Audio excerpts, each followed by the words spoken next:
Hello everyone, मी माइसुरन blogs में आप सभी का स्वागत है।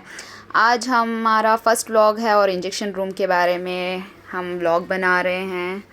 तो मैं आपको लेके चलती हूँ इंजेक्शन रूम में। तो हमारी इंजेक्शन रूम ऐसे लगती है। पहले तो ये 3 बास्केट जो देख रहे हैं, इसमें वेस्ट मैनेजमेंट इजी के लिए रखा गया है। एक में कॉटन डाला जाता है, एक में रैपर्स डाला जाते हैं और इसमें नीडल्स डाले जाते हैं, यूज्ड नीडल्स, एंड एक में सिरिंजेस डाले जाते हैं। ये भी वेस्ट मैनेजमेंट के कलर्स आपको पता ही होंगे। येलो में कॉटन डाला जाता है, रेड में सिरिंजेस डाला जाता है और ब्लू में एम्पल्स एंड वायल्स यूज्ड जो रहते हैं वो डाले जाते हैं। तो हाँ, बेड्स ऐसे लगते हैं वहाँ पे इंजेक्शन रूम में। और ये इमरजेंसी ड्रग्स हैं, जो कार्डियक अरेस्ट हो गया या फिर सलाइन लगाने के लिए और सिलेंडर वगैरह। और यहाँ पे कबर्ड है स्टॉक रखने के लिए। फिर ये टेबल्स हैं, रिपोर्ट्स एंड ऑल, इंजेक्शंस जो भी हम यूज़ करते हैं पेशेंट्स को देने के लिए। तो ज़्यादातर यहाँ पे इमरजेंसी ओपीडी के जो भी पेशेंट्स होते हैं उनके लिए इंजेक्शंस के लिए होते हैं।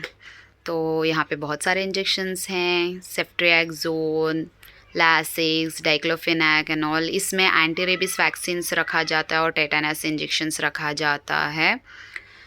जो भी कैट बाइट, मंकी बाइट उनके लिए होता है। ये 1 ml सिरंज भी बोल सकते हैं और इसको इंसुलिन सिरंज भी बोल सकते हैं, जो 40 यूनिट की होती है। फिर हम डेली रूटीन के लिए आ गए। यहाँ पे मैं अनरैप कर रही हूँ 5 ml सिरेंज, क्योंकि बाद में ना इतना भीड़ हो जाता है, इतना क्राउड हो जाता है। डेली 300 to 400 पेशेंट्स होते हैं जिनको हमें इंजेक्शन देना होता है। एक तो एंटी रेबीज़ वैक्सीन के बहुत सारे पेशेंट्स होते हैं और जो ऑर्थो के पेशेंट्स होते हैं वो बहुत ज़्यादा होते हैं। जहाँ पे मेरी जो इंजेक्शन रूम में ड्यूटी है, तो मैं सारे 5 ml और 2 ml सिरेंजेस जो हैं अनरैप कर रही हूँ। फिर इसके बाद मैं आपको कुछ इंजेक्शंस लोड करके और कैसे ब्रेक करना है वो दिखाऊंगी। जो आइस पैक्स आप यहाँ पे देख रहे हो वाइट वाले, जो ये ट्रे में हैं, उस पर जो वैक्सीन्स, एंटी रेबीज वैक्सीन्स हैं और टेटानस इंजेक्शन है, उसमें कोल्ड आइस पैक्स पे रखा जाता है टेम्परेचर मैनेज करने के लिए, मेंटेन करने के लिए। फिर इंजेक्शंस जो हैं कैसे लोड करते हैं मैं दिखाऊंगी।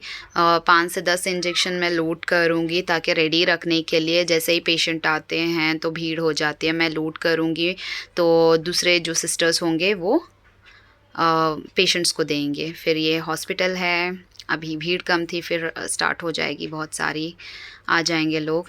ये डाइक्लोफेनाक इंजेक्शन है, ये वाले अभी मैं लोड करूँगी। फिर वो कॉटन स्वैप के लिए वो वाला था, तो कैसे कॉटन स्वैप भी बनाते हैं मैं वो भी दिखाऊंगी आपको।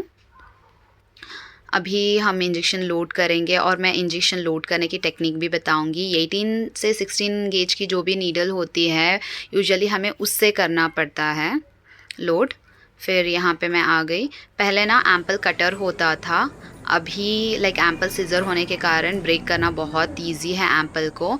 यहाँ पे मैं लोड करके रखती हूँ और मेरी फ्रेंड यहाँ पे इंजेक्शंस ऐसे लगाती है, मेरी क्लासमेट या फिर दूसरे कोई भी सिस्टर हो। तो मैं ये एम्पल ब्रेक कर रही हूँ और आप ये वाली वीडियो ना, जो ये इंजेक्शन लगा रही है, आगे भी रहेगी, आप उसमें देखना। इंजेक्शन देने की भी एक टेक्निक होती है और इंजेक्शन देने से पहले जो ग्लूटियल मसल में, अपर क्वाड्रेंट ग्लूटियल मसल में जब आप इंजेक्शन लगाते हो तो वहाँ पे आपको पहले विड्रॉ करके थोड़ा देखना है, बबल्स आ रहे हैं या ब्लड आ रहा है तो आप रॉन्ग दे रहे हो, वेन्स में दे रहे हो, तो आपको नहीं देना चाहिए। फिर एम्पल्स को ऐसे ट्रे में रख लिया मैंने। अभी मैं लोड कर रही हूँ।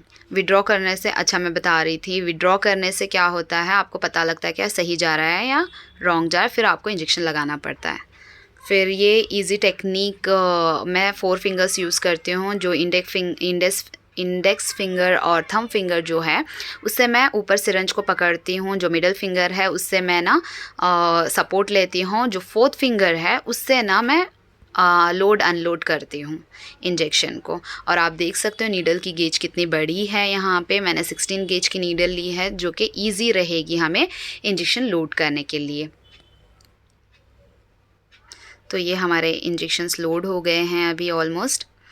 मैंने 5 इंजेक्शन लोड किए टोटली, ताकि मैं आपको दिखा सकूं।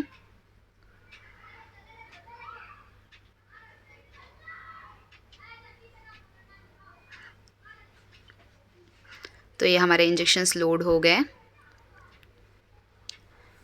जैसे ही हमारे इंजेक्शन लोड होते हैं फिर मुझे 1 बाय 1 नीडल्स, जो सिरिंज के नीडल्स रहेंगे, सिरिंज के नीडल्स लगाने हैं। इसको 1 बाय 1 मैं सिरिंज के नीडल्स लगाऊंगी अभी, जैसे कि आप वीडियो में देख रहे हो।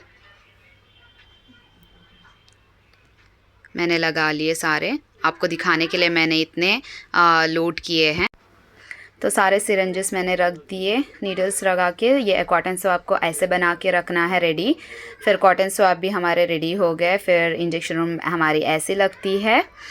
तो जैसा कि मैंने बताया, डीप फ्रीज़र है एंटर होते ही। फिर यहाँ पे बेड्स हैं और प्राइवेसी के लिए कर्टन्स वगैरह हैं। और 2 गवर्नमेंट हॉस्पिटल है, बहुत ज़्यादा स्टेराइल है। आप देख सकते हो कितनी स्टेराइल है और कितना ऑर्गेनाइज्ड वे में रखा है। ये वाला एक बेड है, ये वाला एक बेड है, 2 बेड्स होते हैं यूजुअली। और ये हैंड वॉश है हमारे लिए। फिर ये वाले इंजेक्शंस हैं, रिकॉर्ड्स हैं। ये सारा हमारा इंजेक्शन रूम है। ये सिलेंडर है जो मैंने आपको बताया। फिर अभी जैसे कि मैंने आपको पहले वीडियो में बताया, ऐसे विड्रॉ करके फिर इंजेक्शन को देना है ग्लूटियल मसल में। फिर ये इंजेक्शंस हैं कुछ, जैसे कि मैंने बताया, फ्रूसेमाइड, लासिक्स, पैंटाप्रोजोल, हाइड्रोकॉर्टिज़ोन, रैनटैक, ऑन्डासेट्रॉन। ये सारे इंजेक्शंस हैं जो इमरजेंसी ड्रग्स हैं। फिर यूजुअली ज़्यादातर इंजेक्शंस ना ऑर्थो के आते हैं। फिर हम गए लंच करने के लिए हमारे मैम को साथ में लेके। फिर हम मज़े से बिरयानी खाई। थोड़ा फ़न टाइम था, यही हमें फ्री टाइम मिलता है फ्रेंड्स। फिर हम चले गए वापस से हॉस्पिटल पे, बैक टू वर्क। तो यहाँ पे हम रिपोर्ट बना रहे हैं। क्लिनिकल डायरी होती है जिसमें हमें डेली रिपोर्ट बनानी होती है। फिर हमें उसमें जो लोकल स्टाफ रहते हैं उनका सिग्नेचर लेना होता है, ट्यूटर का सिग्नेचर लेना होता है और एचओडी का। फिर हमने स्टाफ का साइन ले लिया रिपोर्ट बना के। फिर हम चले गए ट्यूटर के पास अपना सिग्नेचर लेने के लिए ट्यूटर का। ऐसे हमारा सारा दिन ख़त्म हो गया। बहुत सारी भाग दौड़ होती है, इट्स नॉट ईजी।